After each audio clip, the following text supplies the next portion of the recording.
um prazer, com muita satisfação, de passar a palavra a um dos grandes parlamentares dessa casa, vice-líder do seu partido, onde tem feito um trabalho muito bonito e muito bom. Ele é uma referência lá no seu estado de Sergipe. Por isso quero prestar uma homenagem ao deputado Mendonça Prado e conceder-lhe a palavra no grande expediente. Sua Excelência Sergipe, Sua Excelência dispõe de 25 minutos na tribuna. Senhor presidente, senhoras e senhores parlamentares, deputado Inocêncio Oliveira, depois de tantas referências elogiosas, confesso-lhe que até perco as condições para fazer um grande pronunciamento. Vossa Excelência é que é o grande líder desta casa e a sua forma de tratar os seus pares demonstra a sua capacidade de representar com dignidade e honradez o povo pernambucano. Senhor presidente, senhoras e senhores deputados, nós estamos vivenciando nas últimas décadas bons momentos no nosso país no que diz respeito à sua economia, à melhora do poder aquisitivo da nossa população, à redução das desigualdades regionais, das desigualdades sociais. E tudo isso, senhor presidente, no nosso modo de ver, da nossa agremiação partidária, daquelas siglas que fazem parte desse grupo de partidos que no passado colaboraram, cooperaram para que houvesse no Brasil hoje as regras que foram estabelecidas através do Plano Real, que trouxe a estabilidade econômica, que trouxe melhores condições para a gestão pública, já que não temos mais os índices inflacionários do passado. Enfim, as condições foram dadas para que o nosso país pudesse progredir, pudesse avançar da forma como nós estamos constatando nos últimos tempos. No período do PSDB, agora no período do PT, porém, tudo graças a uma ideia, a um plano concebido que está sendo colocado em prática, o Plano Real. Mas, senhor presidente, não era para ficar somente nessas normas que foram aprovadas e que estão em vigor. Nós temos muito mais a fazer e, lastimavelmente, lamentavelmente, nós não estamos tendo a coragem, principalmente o governo que está, de realizar as reformas que são fundamentais, que são imprescindíveis para modernizar o nosso país. Nós observamos, quando cotejamos a situação do Brasil e de outros países com as mesmas características, que nós não estamos conseguindo progredir, crescer, avançar economicamente como eles estão. No decorrer da semana, observamos a imprensa divulgar que enquanto a China constrói uma ferrovia de mais de 2.000 quilômetros em pouquíssimo tempo, o Brasil está aí há mais de uma década tentando construir uma ferrovia com o mesmo tamanho, com a mesma quilometragem de construções. O que demonstra a nossa ineficiência e a nossa falta de capacidade de avançar e de aproveitar as oportunidades. Por que não realizamos até o presente a nossa reforma do sistema tributário nacional? O nosso país, essa república federativa que é o Brasil, constituída da união dos estados e dos municípios, com os 3 entes com capacidade de instituir e cobrar tributos, faz com que o cidadão brasileiro e as empresas brasileiras tenham sobre eles o peso de uma das mais elevadas cargas tributárias do planeta. Um sistema injusto que permite a sonegação, a elisão fiscal e que faz com que uma pequena base seja responsável pelas receitas públicas. E aí veja o caso dos trabalhadores, dos servidores públicos que têm lá o imposto de renda descontado na fonte e esses terminam sendo os grandes responsáveis para o envio, para o ingresso de recursos públicos para sustentar a máquina, porque neste caso o tributo é insonegável. Diferente de algumas instituições, até das instituições financeiras, que até nas lacunas da lei, nas chamadas elisões fiscais, deixam de pagar os devidos tributos. E por que é que nós não realizamos a reforma tributária? Para aumentar essa base de contribuinte, para aliviar as condições dos nossos empresários brasileiros, dos cidadãos que pagam seus impostos em dia, e aqui me refiro de modo especial aos servidores públicos, porque vou tratar deles daqui a pouco. Os servidores públicos, os profissionais que descontam, repito, na fonte o tributo na base de mais ou menos 27%. Ora, nós não podemos ter a injustiça já aí na hora da arrecadação, quando encontramos também, constatamos outras injustiças no momento da distribuição, não apenas no que diz respeito aos cidadãos, à sociedade, mas de modo especial vou me referir aos entes federados. Veja a situação dos nossos municípios. Veja a situação no momento em que a União começou a instituir o tributo chamado contribuição, que não compartilha e permite a ela que hoje tenha em seu caixa aproximadamente 64% de tudo que é arrecadado na forma de tributos pagos por pessoas físicas e jurídicas. E os prefeitos dos municípios paupérrimos, principalmente do norte, do nordeste do Brasil. Infelizmente, senhor presidente, com esse sistema distorcido, eles não têm sequer condições de realizar os serviços essenciais, as obras necessárias para contemplar e corresponder à expectativa dos seus concidadãos. Para se calçar uma rua, é necessário a emenda parlamentar. Para se realizar uma obra de infraestrutura, é necessário uma emenda coletiva, ou então a boa vontade dos que fazem o governo, seja ele do PSDB, do PT ou de qualquer outra agremiação partidária. Nós precisamos mudar esse sistema. Nós precisamos alterar a forma de distribuir os recursos. Nós não podemos ter a União com 64% de tudo que a população paga e os municípios brasileiros com pires na mão, sobrevivendo de FPM, que é o Fundo de Participação dos Municípios. E quando o governo federal entende que precisa aquecer uma determinada área da economia, retira justamente das receitas dos municípios. Se não, vejamos. Quando há a necessidade de garantir o emprego lá da indústria automobilística, de aquecer o mercado nacional, o que faz o governo federal? Reduz exatamente os tributos que são necessários para melhorar as condições de vida da população nos municípios, nessas regiões pobres.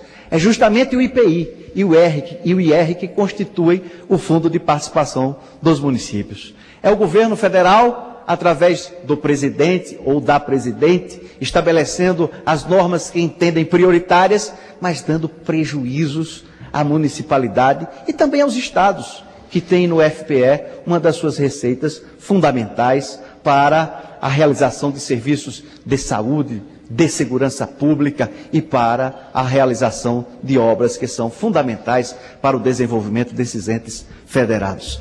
Assim sendo, senhor presidente, constatada de forma tão evidente essas distorções, nós queremos aqui cobrar a realização da reforma tributária do Brasil. As empresas brasileiras, como é que poderão contribuir para esse processo de um crescimento célere? Nós estamos vendo aqui o Brasil, os índices de crescimento inferiores, inclusive, aos países da América do Sul. Países que não têm as nossas condições econômicas, mas em função de uma série de problemas, de obstáculos, de óbices que nós observamos no dia a dia, como principalmente a grande quantidade de tributos que incide sobre folha de pagamento e sobre a produção. Nós não podemos, por hipótese alguma, chegar aos índices que tanto sonhamos, porque as normas, as leis do nosso país, o sistema tributário nacional, esse sistema trabalhista que aí está, impede o crescimento e o desenvolvimento do Brasil através de uma ação célere da iniciativa privada.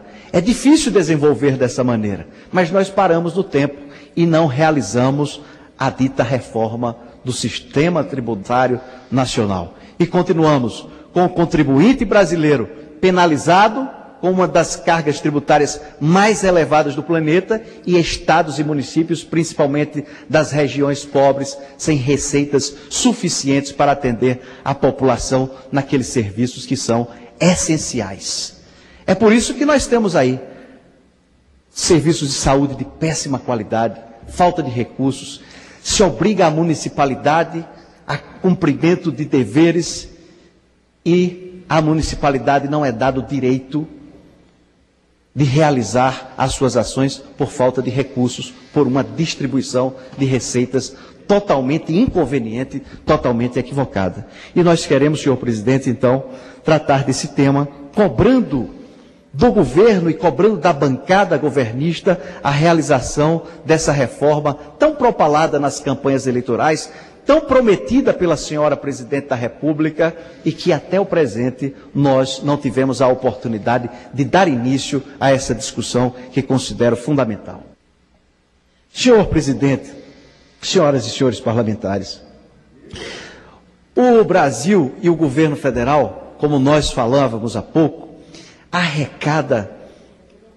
tem uma arrecadação extraordinária. E, no entanto, os gastos são ruins. Os investimentos são feitos de forma equivocada. E como falamos dessa forma? Falamos pela qualidade dos serviços que são oferecidos à população. A saúde pública que está aí, um verdadeiro caos. A segurança pública do nosso país, que nós estamos observando através agora do mapa da violência de 2012, onde o Brasil continua sendo um dos países mais violentos do planeta. É no Brasil que se constata um dos mais elevados índices de homicídio de todo o mundo. Se morre mais gente no Brasil no espaço de um ano do que em qualquer conflito mundial. Nós só conseguimos vencer em termos de número no período de 365 dias para a Segunda Guerra Mundial. E o que é que estão fazendo com esses recursos? Quais são as políticas públicas que estão sendo adotadas? E esses recursos que a população, de forma sacrificada, paga para o governo federal, e repito, que mantém nos seus cofres 65%, o que é que esse governo está fazendo? E nós observamos os discursos proferidos pela presidente, pelos ministros, que o Brasil está desenvolvendo, que o Brasil tem uma infraestrutura maravilhosa, e não é verdade, senhor presidente. Nós estamos aceitando muito pouco quando este país tem condições de desenvolver muito mais. O avanço da criminalidade, do consumo de drogas, nos últimos 4 anos no nosso país, o aumento do consumo do crack chegou a 400%, conforme as informações que nós temos recebido na Câmara dos Deputados. E quais são as políticas públicas para combater o ingresso da droga no nosso Brasil? Quais são as políticas públicas para recuperar os nossos dependentes químicos? E aqui vem a pergunta: o que estão fazendo com o dinheiro público do Brasil? O que estão fazendo com os recursos públicos que são pagos por uma população que tem sobre os seus ombros a incidência de uma das cargas tributárias mais elevadas do planeta? Sem falar da nossa educação, senhor presidente, avaliada como uma das piores do mundo. Educação que não tem qualidade. Um país que não consegue registrar inovações, invenções, patentes, porque nós não temos a coragem de investir naquele setor que é primordial. Se nós compararmos o Brasil com Singapura, com a Finlândia, este país vai ficar na retaguarda em função da falta de seriedade nos planos governamentais, na falta de prioridade das políticas públicas que não investe naquilo que é essencial. E volto a dizer, nós pagamos uma das tributações mais caras do planeta, senhora deputada. E como é que a população pode se sentir satisfeita com a sua classe política, com a sua classe dirigente, observando aí os nossos governantes a proferir os discursos mais demagógicos que nós temos constatado na história ao longo do tempo? Em função de quê? Em função desses resultados que nós temos apresentado, que nós temos informado através dos nossos discursos, das nossas entrevistas. Dizer que o Brasil muitas vezes está evoluindo mais do que a França, do que a Espanha, como nós estamos nos habituando a ouvir dos ministros. Ora, senhor presidente, muitas vezes isso cai em tom de piada. Comparar o Brasil com esses países de primeiro mundo é porque lá não tem mais infraestrutura para realizar, porque eles já têm as boas estradas, os bons aeroportos, os bons portos, as boas condições nas unidades de saúde, nos estabelecimentos de ensino, mas aqui não. Aqui nós continuamos com as péssimas estradas, aqui nós continuamos com os aeroportos que não vai ter condições nem para receber os nossos visitantes no período da Copa do Mundo, se não houver maior celeridade nas ações, na construção, nas edificações que estão aí planejadas. E o que significa isso? Significa, senhor presidente, uma falta completa de gerenciamento e uma concentração extraordinária de recursos para o governo federal. E aí a culpa não é apenas do governo que aí está, não. É de todos que passaram, que não quiseram mudar essa situação e mantém os municípios com pires na mão, e mantém os estados, principalmente nas regiões mais pobres, com os governadores com pires na mão.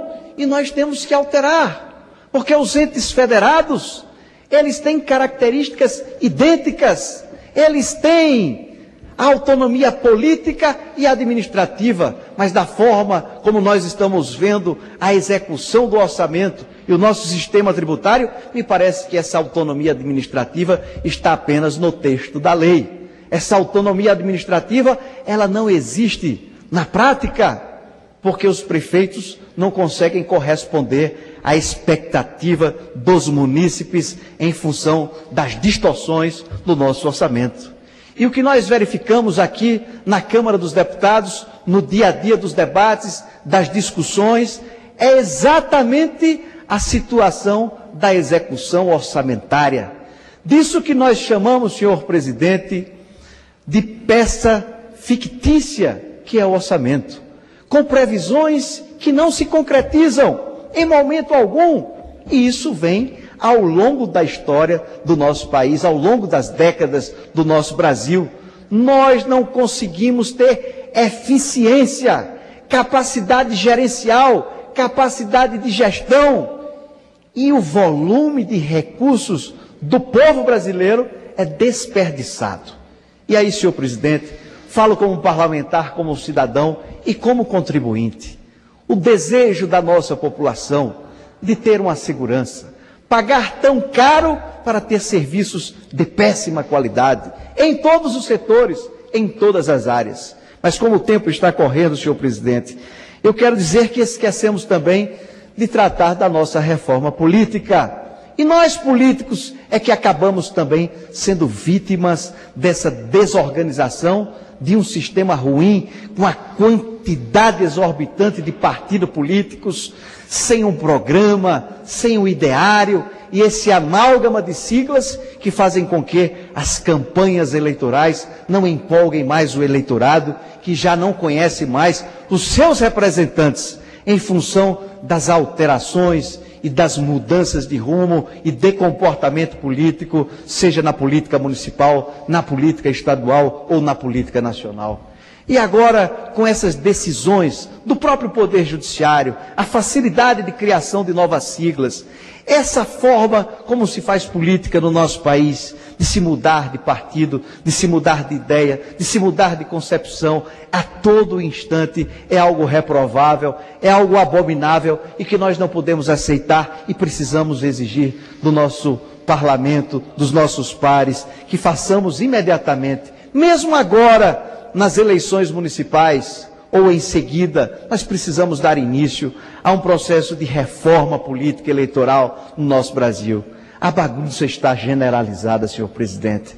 É preciso verificar que é necessário se instituir uma fidelidade partidária para fortalecer as agremiações, aumentar a cláusula de barreira. Nós não podemos ter um Brasil com essa quantidade de siglas partidárias que nós temos, sem nenhum ideário, sem programas, uma quantidade de siglas que só servem para confundir o eleitorado, que já não sabe mais qual a identidade dos seus representantes e dos partidos que têm como aquelas agremiações que podem representá-los.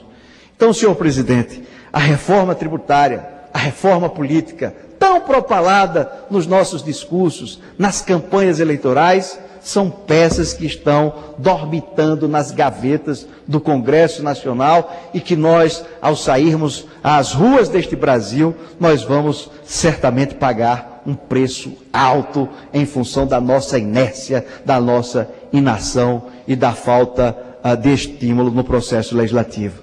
Mas, senhor presidente, para mudar um pouco o rumo do pronunciamento, eu quero aqui cobrar a votação da PEC 544, que visa a criação dos tribunais regionais federais. Uma série de discussões do ponto de vista jurídico e legislativo foram feitas aqui com o objetivo de saber qual a propositura que mais se adequava, se a iniciativa seria do Poder Judiciário em função das competências estabelecidas na nossa Carta Magna, ou se uma PEC, uma proposta de emenda à Constituição, poderia criar órgãos ou criar os tribunais regionais federais. E eu venho aqui fazer esse apelo ao presidente da Casa para submeter a votos a criação dos novos tribunais, para dar maior celeridade aos processos, para oportunizar a advogados e as partes envolvidas nos processos as condições de ter, em lugares mais próximos, o direito de interpor recursos a instâncias superiores. E nós estamos aqui com uma proposta já pronta para ser votada, que é a PEC 544. E nós queremos fazer esse apelo ao senhor presidente da Casa para submetê-la a votos. É necessário, senhor presidente. No caso do meu estado, que é o estado de Sergipe, nós temos que interpor recursos apresentando lá em Recife, em Pernambuco, e nós desejamos a criação de um Tribunal Regional Federal que atenda ao estado de Sergipe e ao grande estado da Bahia, para que possamos ter maior facilidade. Muitas vezes os cidadãos, as empresas deixam de interpor recursos, deixam de buscar os direitos no judiciário em função das distâncias. O Brasil é um país continental, de regiões dessemelhantes. Os nossos cidadãos têm, lógico, problemas de economia, problemas financeiros para os deslocamentos. E os nossos operadores do direito também. Não é fácil. Então nós precisamos facilitar a vida da população. E por essa razão, nós cobramos aqui a votação da proposta de emenda à Constituição que cria os tribunais regionais federais e, no caso específico, nós queremos a criação do Tribunal Regional Federal da 8ª região, que seria então situado em Salvador, na Bahia, para atender os estados de Bahia e o estado de Sergipe. É fundamental, senhor presidente, como vai acontecer também a modernização e a melhoria do sistema do Poder Judiciário nas demais regiões do nosso Brasil. Dizer, senhor presidente, que nós estamos solidários também com os servidores públicos. São hoje, aproximadamente, senhor presidente, 400 mil servidores públicos em greve no Brasil. 400 mil servidores públicos em greve no nosso país. E que gestão moderna é essa da presidente Dilma Rousseff? E que gestão é essa para os trabalhadores que faz com que haja uma insatisfação dessa magnitude? 400 mil servidores públicos, as universidades paradas já há algum tempo, os professores, os estudantes tendo um prejuízo extraordinário por falta de diálogo daqueles que fazem o governo federal. E nós não podemos admitir essa situação. Isso não significa dizer boa gestão, bom gerenciamento, bom governo.